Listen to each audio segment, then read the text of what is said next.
Britania e Madhe nga konservatorizmi drejt liberalizmit. Reforma e parë elektorale parlamentare në botë u hartua në Mbretërinë e Bashkuar në vitin 1832 dhe i dha të drejtë vote klasës së mesme. Pra jo të gjithë kishin të drejtë votonin në reformën e parë elektorale. Revolucioni industrial i ndodhur në Britaninë e Madhe solli shumë ndryshime, jo vetëm në aspektin ekonomik, por edhe në aspektin politik. Deri tani, në Britaninë e Madhe drejtonte dinastia Hanover, në Gjeorgjin e parë, dhe më pas, në Gjeorgjin e dytë, tretë dhe Gjeorgji i katërt. Me anë Gjeorgjit të katërt, mbështetësit kryesore të ideve qeverisë ishin idetë e torëve, ose ndryshe konservatorët, të cilët ishin mbështetës të klasës së lartë, pra të Paris vendase mbretërore. Kurse me ardhjen në pushtet të vllait të Gjeorgjit të tretë, William i katërt, fiton mendimi i vigëve, pra mund të quajmë parti politike fillestare, torët dhe vigët, të cilët mbështeteshin në idetë liberale dhe reformatorë, pra ishin reformatorë. Torët ishin konservatorë, pra ruanin traditën ose të vjetër. Vigët ishin liberal, ishin reformatorë dhe i përshtateshin ndryshimeve të reja, pra ndryshimeve të revolucionit industrial. Në qeverisje morën pjesë edhe aristokracia e vjetër edhe borgjezia e re industriale. Reformat parlamentare dhe qartizmi. Reforma e parë parlamentare thamë që ishte në vitin 1832, u hartua, u miratua nga vigët dhe thamë që ishte pasojë e revolucionit industrial. Reforma e parë parlamentare solli migrim popullsisë, pra nga një vend në tjetër, kryesisht nga fshatit të qytetit, sepse në qytete po ndërtoheshin fabrikat, usinat e reja. Pra migroi popullsia, u rrit numri i banorëve në qytetet e vjetra dhe u krijuan në qytetet e reja. Zona e komunave, që është pjesa e parlamentit anglez, kujtojmë që kemi dhomën e lordëve, dhoma e lartë, dhe dhoma e komunave, dhoma në cilët janë përfaqësuesi e popullit. Dhoma e komunave mori tiparet e vërteta të një parlamenti përfaqësues të popullit. Pra, po shkonte fuqia dhe pushteti jo më tek pasur tek lordët, por tek komunat, pra të deputetët që i ka sjellë populli. Mirë po, revolucioni industrial solli në mirim ta punëtorë për të punuar, por nuk kishin pagesa të larta. Kështu që çoi ky mirim në lëvizjen qartiste. Qartiste do thotë kart, do thotë një lëvizje në cila kishte disa kërkesa, të cilat u shkruan në një kartë, një letër. Ishte shumë të tilla, por lëvizja e parë qartiste fillimisht kërkonte e drejtë votimi për të gjithë burrat, pra nuk bëhet fjalë për gratë, dhe votimi fshehtë. Por këto sillnin një sistem elektoral me themele demokratike, pra hidheshin bazat e demokracisë në të drejtën e votës. Lëvizja qartiste, thamë që ishte një peticion gigant, u firmos për 1 milion vetësh. Ishte një lëvizje paqësore dhe ata i drejtuan peticione parlamentit. Fillimisht, parlamenti nuk i përfilli fare këto kërkesa. Realizimi i këtyre kërkesave i kemi në vitet 1858-1911, pra një pjesë më të madhe të tyre, votimi përgjithshëm për burrat, votimi fshehtë, por nuk realizohet, siç po është realizuar deri më sot, zhvillim i përgjithshëm i zgjedhjeve apo votim i grave. Kimi i grave sot është realizuar, por është realizuar pas të luftës së botërore.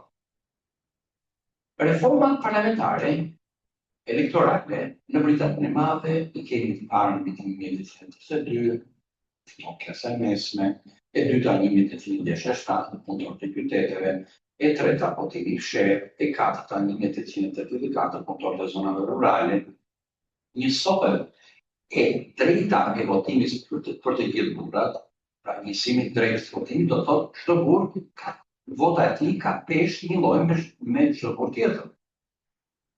Dhe në 1885 dhoma e komunave përbëhet nga 607.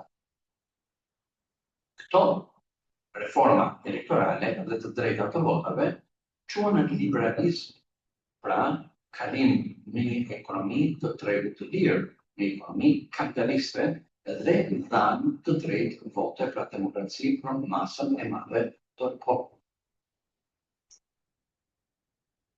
Kalojmë tek mbretërimi I mbretëreshës Victoria, e cila vjen në pushtet kur që të vjeshe dhe njësi e koka viktoriane nga 1837 dhe 1901. Është mbretërimi më I gjatë I njohur deri në këtë kohë. Më I pasur, më prodhimtar, ku Mbretëria e Bashkuar nxirrte shumë minerale, eksportonte ato, importonte ato, ke metalurgji të zhvilluar, tekstile, pra si një ekonomi fillestare e revolucioneve industriale, zhvillohet transporti, hapen bankat e reja dhe bankat japin kredi për këto që kërkon. Me fuqi të madhe politike të Mbretërisë së Bashkuar, me fuqi shkencore, kulturore e tjera, alternohen, pra ndryshojnë pushtetet, kalojnë sa një parti në tjetër, liberalët me konservatorët, tratorët me ligët, liri ekonomike, pra kapitalizëm. Jeta politike në gjysmën e dytë të shekullit të 19 dhe në fillim të shekullit 20. Si shikojmë nga tabela, shikojmë që kemi kombinimet të vikëve me konservatorëve dhe më pas liberalëve me konservatorët. Atë, që është konservatorë, në është liberalë. Pra shikojmë alternimet të pushteteve. Pra kjo do thotë që kemi demokraci. Si përfaqësuesi kryesor I liberalëve, fillestar, ka qenë kryeministri William Gladstone. Të kujtojmë diçka që forma më e lartë e qeverisjes në Mbretërinë e Bashkuar ka qenë mbretëri. Pra mbretëri nuk është se zgjidhen, ata janë të përhershëm dhe vazhdon dinastia, pra dinastit njëra pas tjetrës. Kurse kryeministrat ndryshojnë. Kryeministri I parë liberal më I njohur është William Gladstone. 4 herë si kryeministër dhe 13 si kryeministër. Ai hartoi reformën e shërbimit civil, ligjin për arsimin, I dha mundësi Irlandës për të vetë qeverisë, sepse Irlanda realizoi kryengritjen e pashkëve në vitin 1916 në Dublin, në kryeqytetin e sotëm të Irlandës, dhe dalë fiton pavarësinë. Shkputjat e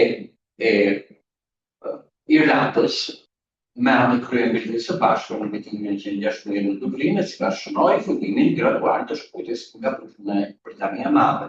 Shikojmë që kemi barikada, protesta të shumta në Irlandë. Për të shkputur se dikur Irlanda ishte bashkë me Britaninë e Madhe.